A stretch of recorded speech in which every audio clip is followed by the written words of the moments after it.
झूरी भरी के मम्मी दहनाया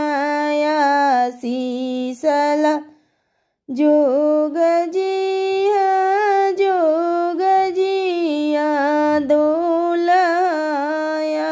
मोखोला जोग जिया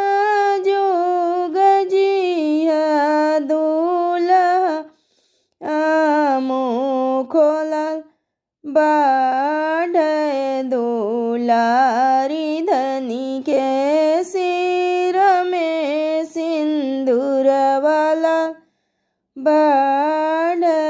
दुलारी